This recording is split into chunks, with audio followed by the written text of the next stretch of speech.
DH. লরেন্সের একটা বিখ্যাত উপন্যাস আছে, সানস অ্যান্ড লাভার্স। এটা কিন্তু শুধু একটা বই না, বলতে পারেন একটা পরিবারের ভেতরের মনস্তাত্ত্বিক যুদ্ধের দলিল। তো চলুন আজ আমরা এই ক্লাসিকটার গভীরে ডুব দিই, দেখি কিভাবে ভালোবাসা আর সংঘাত মিলেমিশে মানুষের মনের জটিল রহস্যগুলো বের করে আনে। প্রশ্নটা কিন্তু ভাবার মতো, তাই না? মানে কিছু উপন্যাস তো শুধু গল্প বলে না, লেখকের জীবনের আয়না হয়ে যায়। আর সানস অ্যান্ড লাভার্স ঠিক এই রকমই একটা বই। এটা যেন লেখকের নিজের জীবনের টানাপড়েন, কষ্ট আর সম্পর্কের একটা জীবন্ত দলিল।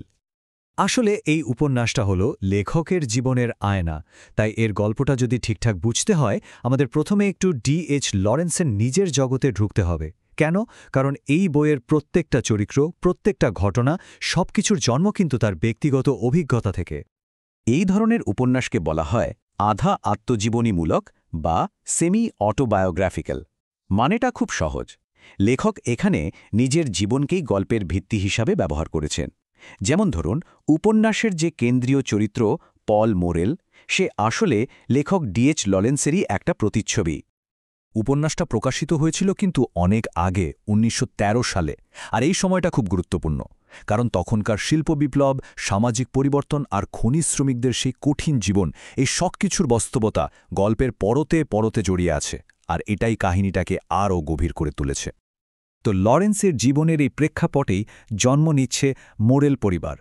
আর এই পরিবারে ভালোবাসা আর সংঘাত এমনভাবে জড়িয়ে আছে যে পুরো বাড়িটাই যেন একটা মনস্তাত্ত্বিক যুদ্ধক্ষেত্র। পরিবারের মূল চরিত্রগুলো কারা? একদিকে আছেন ওয়াল্টার মোরেল, একজন সাধারণ খনি শ্রমিক, সারাক্ষণ রাগ আর মদের নেশায় ডুবে থাকেন।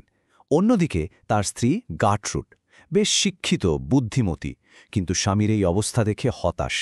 আর এই দুজনের মাঝখানে আটকে আছে তাদের ছেলে পল, যে কিনা মায়ের প্রতি ভীষণ সংবেদনশীল।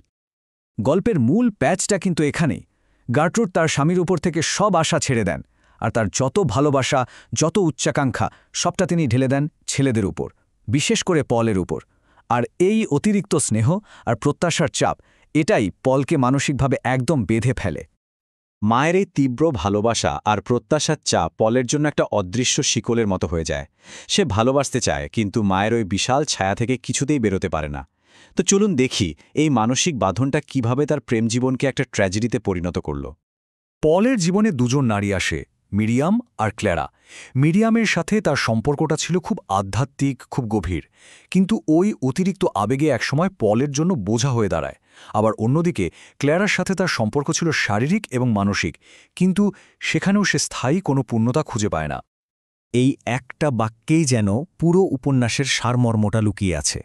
ব্যাপারটা খুব পরিষ্কার, পলের সমস্যাটা কিন্তু মিরিয়াম বা ক্ল্যারাকে নিয়ে নয়, সমস্যাটা তার নিজের ভেতরে। তার মায়ের প্রতি যে তীব্র, প্রায় অস্বাভাবিক ভালোবাসা, সেটাই তাকে অন্য কোনো নারীকে মন থেকে ভালোবাসতে দেয় না। কিন্তু একটা কথা, ভাবলে ভুল হবে যে এটা শুধু একটা ব্যক্তিগত প্রেমের গল্প। একদমই না। লরেন্স এখানে একজন ব্যক্তির মনস্তত্ত্বকে সমাজের বিশাল একটা ক্যানভাসে এঁকেছেন, যেখানে প্রেম, শিল্প বিপ্লব আর শ্রেণী সংগ্রাম সব একসঙ্গে মিলেমিশে একাকার। এখানে যে মনস্তাত্ত্বিক ধারণাটা সবচেয়ে গুরুত্বপূর্ণ, সেটা হলো ওডিপাস কমপ্লেক্স। সহজ করে বললে এটা হলো মায়ের প্রতি ছেলের এক ধরনের অধিকারবোধ, আর বাবার প্রতি একটা চাপা প্রতিদ্বন্দ্বিতা। লরেন্স কিন্তু ফ্রয়েডের এই ধারণাটাকে দারুণভাবে ব্যবহার করেছেন, আর সেজন্যই পলের চরিত্রটা এত গভীর। শুধু তাই না, উপন্যাসটাতে আরও অনেক গুরুত্বপূর্ণ বিষয় উঠে এসেছে, যেমন শিল্প বিপ্লবের সময় খনি শ্রমিকদের জীবনটা কতটা কঠিন ছিল, কিংবা সমাজের বিভিন্ন শ্রেণীর মধ্যে যে লড়াই চলত। আবার ভালোবাসার জটিলতা আর সন্তানের উপর মায়ের উচ্চাকাঙ্ক্ষার যে মারাত্মক প্রভাব, এই সব কিছুই কিন্তু এই উপন্যাসের অংশ। ভাবুন তো, ১০০ বছরেরও বেশি সময় আগে লেখা একটা বই, অথচ সানস অ্যান্ড লাভার্স কেন আজও এত প্রাসঙ্গিক? কেন মানুষ এখনও এই বইটার মধ্যে নিজেদের খুঁজে পায়? চলুন কারণগুলো একটু খুঁজে দেখি। এর মূল কারণটা হলো লরেন্সের লেখার স্টাইল। তিনি মানুষের মনে এত গভীরে ঢুকতে পারতেন, যা ভাবলে অবাক হতে হয়। তার বাস্তববাদী বর্ণনা, শ্রমজীবী জীবনের ওই নিখুঁত ছবি আর অসম্ভব আবেগময় ভাষা, এই সব কিছু মিলিয়েই তো উপন্যাসটা একটা ক্লাসিক হয়ে উঠেছে। তাই সবশেষে এটাই বলা যায়, সানস অ্যান্ড লাভার্স শুধু একটা পরিবারের গল্প হয়ে আটকে থাকে না, এটা হয়ে ওঠে মানুষের মনের ভেতরের গভীর আর জটিল স্রোতের একটা উপাখ্যান। ভালোবাসা, ঘৃণা, দায়িত্ববোধ, আবার মুক্তির জন্য ছটপটানি, এই চিরন্তন অনুভূতিগুলোই বইটাকে সবার জন্য, সব সময়ের জন্য প্রাসঙ্গিক করে তুলেছে। তো এই আলোচনার শেষে একটা প্রশ্ন রেখে যেতে চাই। আচ্ছা, আমাদের জীবনের সবচেয়ে কাছের, সবচেয়ে গভীর যে সম্পর্ক, সেটা কি আমাদের উড়তে শেখায়, নাকি নিজের অজান্তেই আমাদের ডানা দুটো বেঁধে ফেলে? উত্তরটা হয়তো এক একজনের জন্য এক এক রকম।